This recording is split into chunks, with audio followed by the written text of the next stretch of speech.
Hey everyone, and welcome back. I left off on the sixth video doing mostly my door work and kind of trying to not mix together, but edit together everything I did with my doors. And this video, I am going to focus on finishing up my case, or at least mostly finishing up this case, putting in the shelves, working out how I finally do end up finishing that front flap that folds out. I had a gap that would not have been covered with velvet originally, and I do have ideas for blending that seam in, blending it. Okay, you can see I have my box velvet in place now. So all that box velvet is in place. It's glued down. It's dried. Easy peasy wrapping on this one. Nothing difficult like piecing together around door shelf thingy-mabobbers. Now, these are where a couple of corners went on each shelf, because I have a support here, and these, I made them, they almost stay in on their own.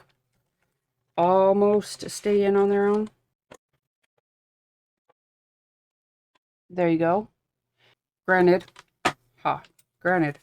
not the most even. It's not really even back here. Exactly. Like, you can see that was nipped a little bit too short above this. Whereas this, I managed to cut a little straighter. And then,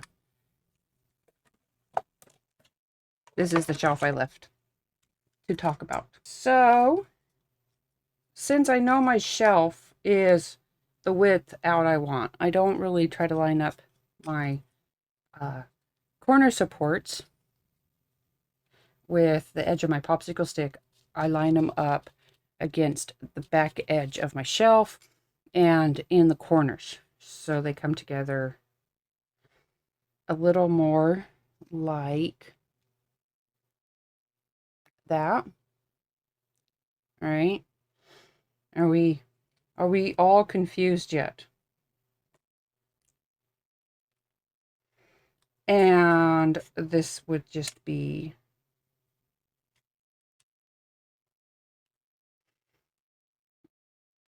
the same thing. Line them up against the back and in that corner, and it also just helps make sure that things are, a little more 90-degree-ish. A little more 90-degree-ish. So, something like so. Okay. That's how they get glued in.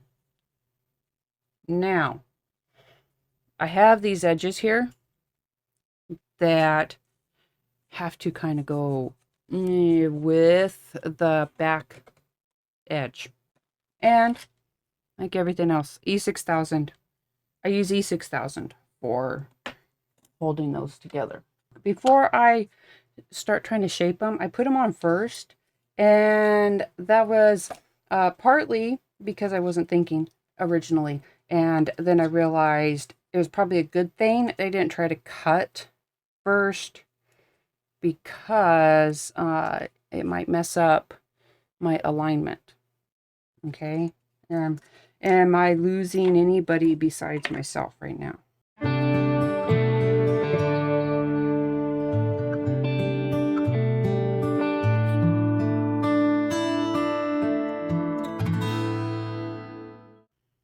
Now, I had thought of adding these brackets in before the shelves, but honestly, I just needed to make sure that I wanted to make sure that everything was supported before fiddling with it, sort of. Would it be easier? Probably. But everything's not exactly perfectly square or perfectly straight or perfectly at anything. And doing it this way, it just allows a little bit, for me anyhow, it adds a little bit of extra workability. Extra workability. So once these are dry, well, once these were dry and once those are dry, I just used these because they are straight. They are for metal specifically, actually, so they work really well, even all the way to the tip of it. And I just cut in a 45-degree angle. Basically, these have 45-degree angles on them from the manufacturing process for, I don't know, wiggle room. I don't know why. A little bit of wiggle room if your corners weren't square when you were putting them on. And I just did the same thing for that little lip that's going to go over the back bracket, back support. And then obviously, because they have to wrap. Okay, I'm gonna say, ooh, my chair stuck. I'm gonna say I haven't exactly worked all of that part out yet. I guess when you're kind of doing an upcycle, trying to use what you have, use up stash items, it just kind of goes however it goes. But I do just need to bend them down a little bit down, so I can get it in place. And I'm just going to do the bottom one first because I think that it's the easier one to do first. If that makes sense. The easier one to do first. The hardest one to do overall, but the easiest one to do first.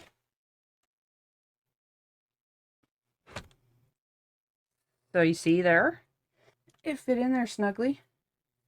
It basically just slides in perfectly. I really went for that. Before I put my second shelf end on, after the velvet was in, I made sure that it wasn't going to be too long and cause a bow, even though it, oh, I don't think it has a bow. I think it's just not straight. I'm just going to use an acrylic block. It has a little bit more oomph to it to get things squared up in here. Like that.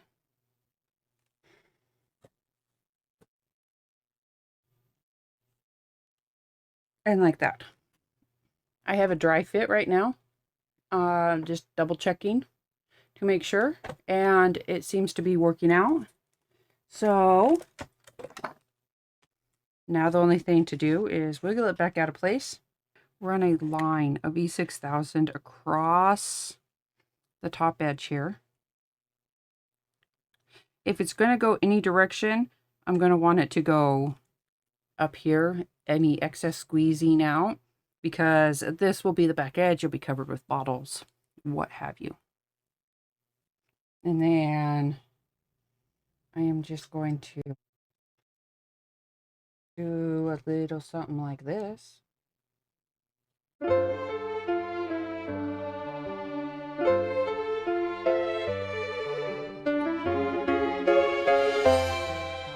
You could put like some parchment paper or something along the glue edge, depending on how long you planned on leaving things clipped up. But I haven't had problems really removing an acrylic block off of E6000.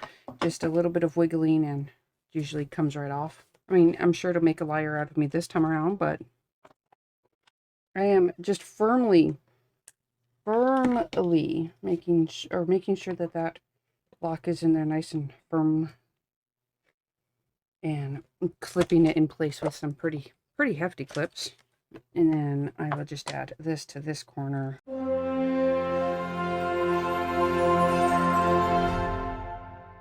Like that. And that is just going to stay there until that shelf is in place. And any glue that is squeezing out right now, I can just clean up while it's still wet. A baby wipe actually works relatively well on wet E6000. Epiphany, I'm telling you, I just had an epiphany. I'm a little slow sometimes. If I kind of stick this one on the underside, I can maybe, hopefully, kind of, sort of. I need a skinny one. Oh, I need, it turns out this might actually work better. Because this edge is flat. It didn't really get sanded because after the sanding and everything had been done, I realized I could just really wiggle this loose and it wasn't attached very well. Which means I can use a ruler, a ruler that will fit in here, and the lines on it to make sure that I'm in there square-ish.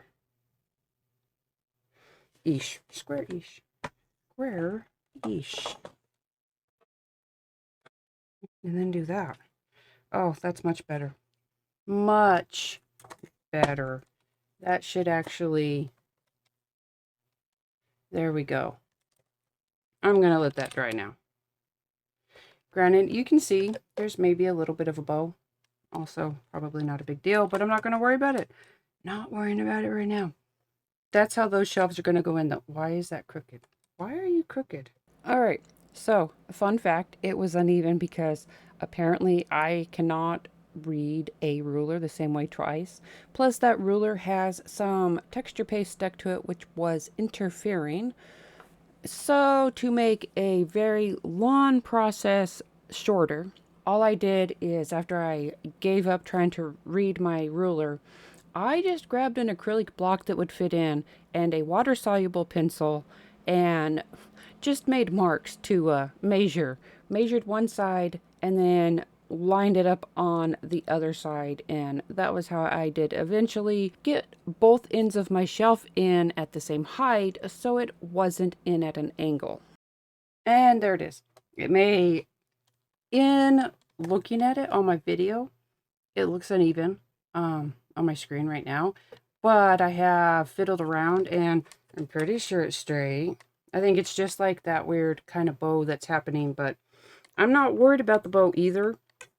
Not particularly anyhow. So I'm going to let that E6000 dry completely before I try to do my shaping underneath. I have plans for it. I'm going to bend it back down, I think, and maybe we'll see. You know, but at this point, it might just be a whole bunch of we'll see. And then I think, let me see, what do I have left to kind of, all the, I don't know, fiddly annoying work for final assembly, or final decoration, or finally losing my mind, or one of those things is bound to happen. I might as well try to work this out, right? It is not smooth. This also not smooth. I was thinking of a couple of different fixes. And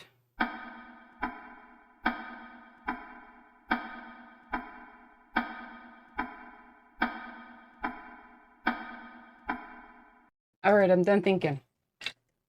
I know what I'm going to do. First thing to do is I need some overlap here to straighten this out. I'm not really measuring. I just needed something that would fit in here that I could use. That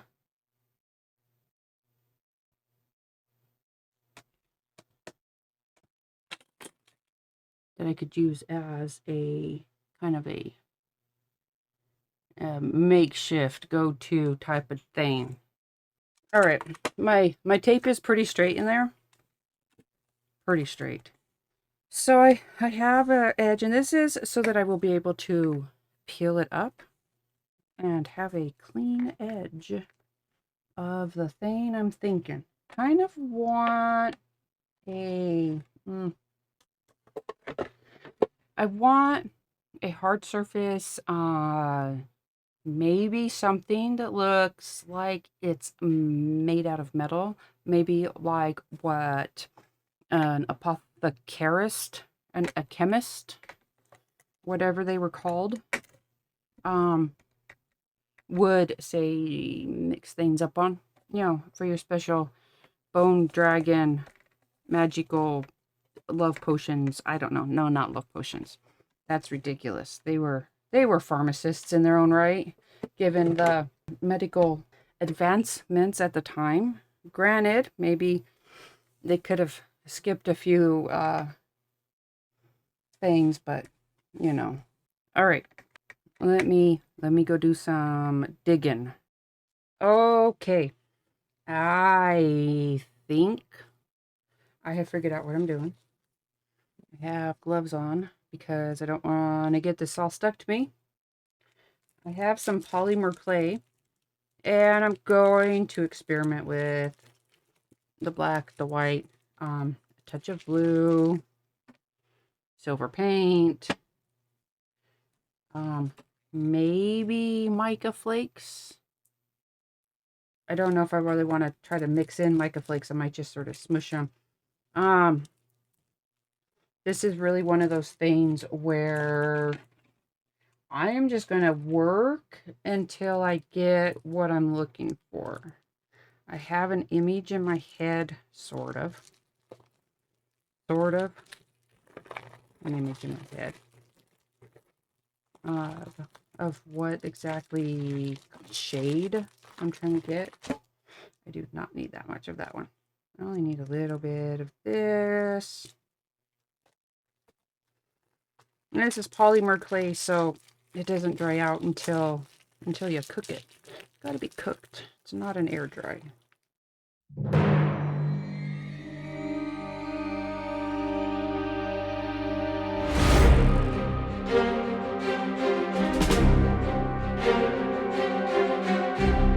Sometimes I surprise myself when I get really close to the color I wanted. So it's a little like a light gray, lightish grayish silver, non-metallic silver, whatever. Really very close to what I was hoping to start with, surprisingly.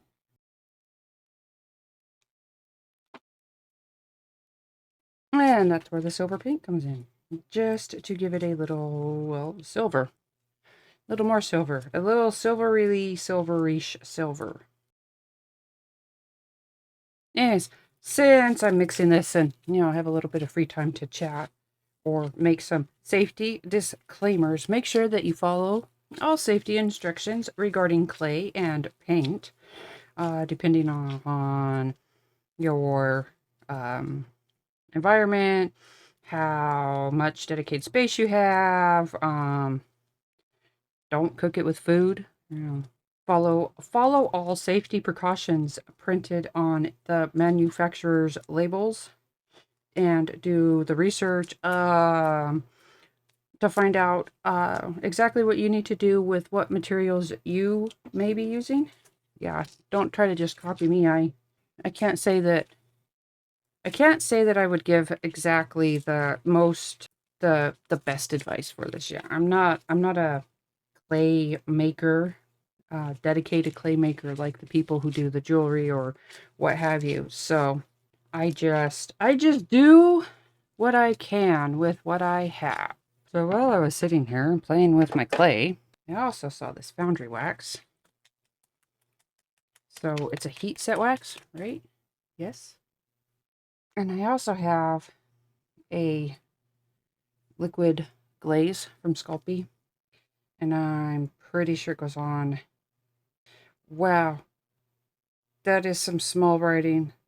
Yes, you apply it after. Yes. Shine it up a bit after it's baked. It goes on after baking. This will either be a great success or a massive failure. Yeah, a little possibility of both of those things being an occurrence. These are mica flakes, so they're not plastic or anything like that. They are mica. They are the stone. I certainly hope so. And then just some midnight distress mica flakes. And not so much. Not so much, just a bit. Just a bit. Or at least most of it. At least most of the messy work is done right now, so I guess I can have one thumb hanging out.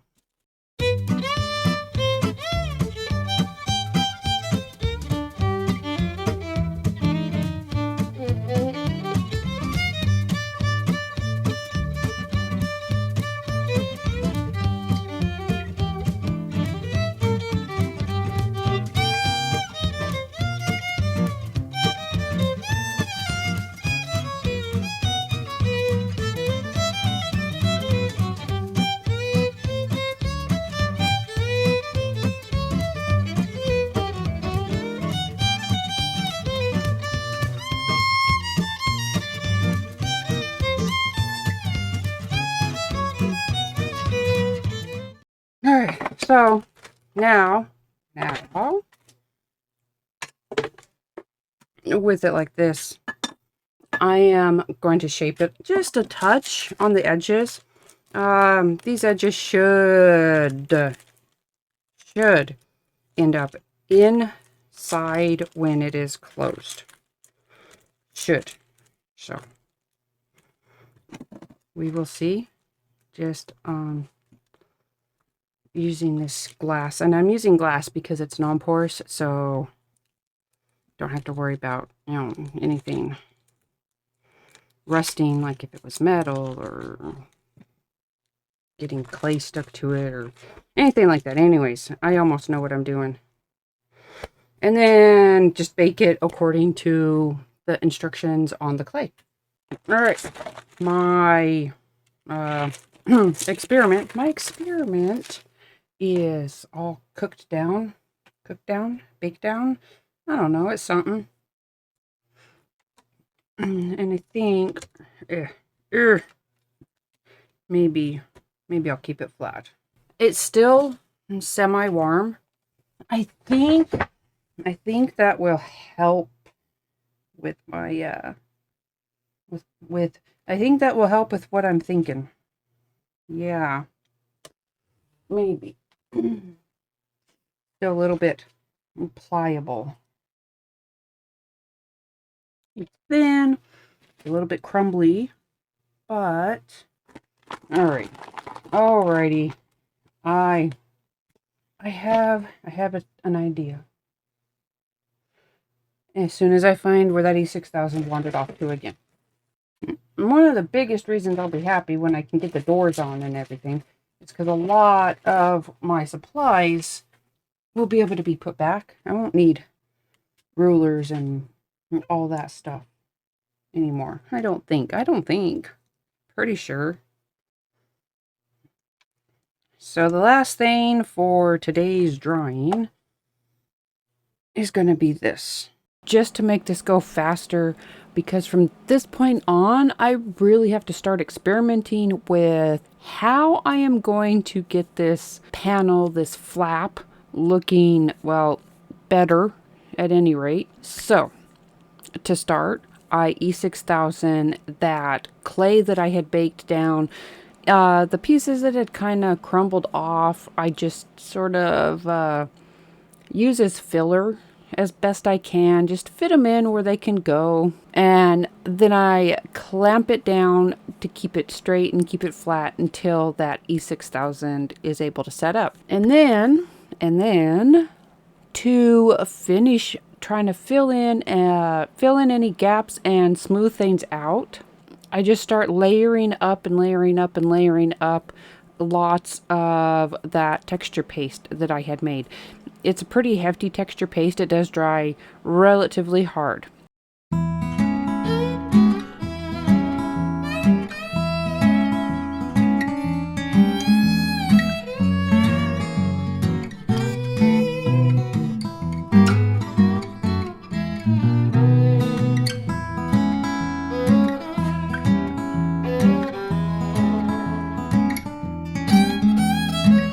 And then after that texture paste had dried, I decided to add some of the Sculpey clear glaze. I think it's a glossy glaze.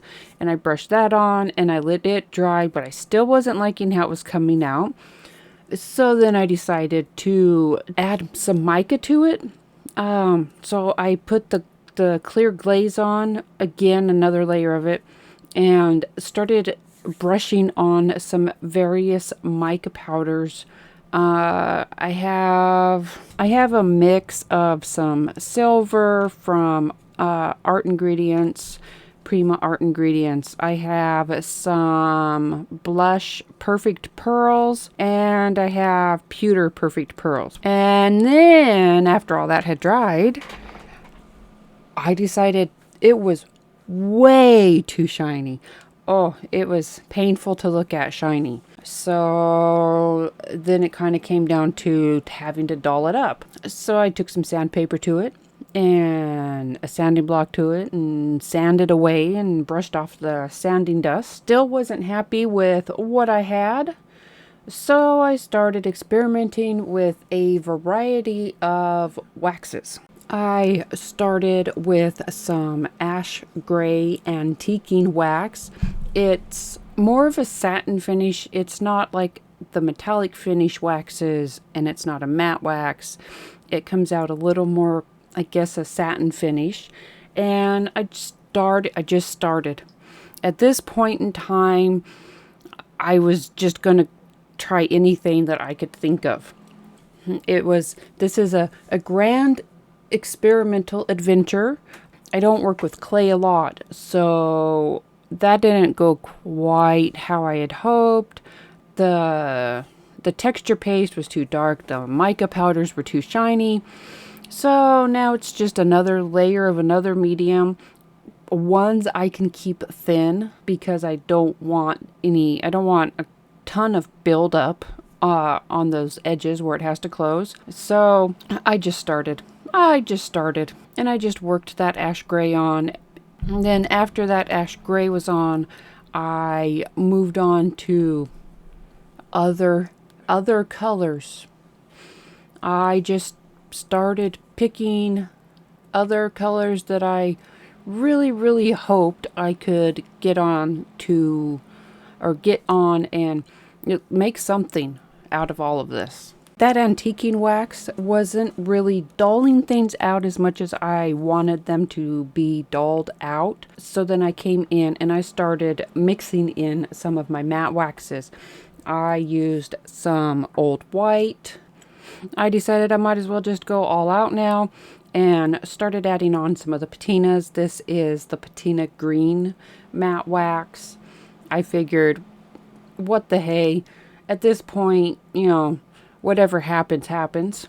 Then I decided to come in and add some of the patina blue matte wax, and to kind of help get things continue mixing together, I guess, and maybe thin out that patina blue a touch. I added some of the clear antiquing wax. So now I'm also mixing in this clear antiquing wax that has a satin-ish finish. So it's going to take out some of the matte from that patina blue matte wax. I was really grasping at straws at this point, but I'm doing what I can. So you can see that patina blue, it is a very vibrant blue. It's not subtle at all, even mixed in with the clear antiquing wax. So I ended up with a bit of extra, and then at this point I was going for broke.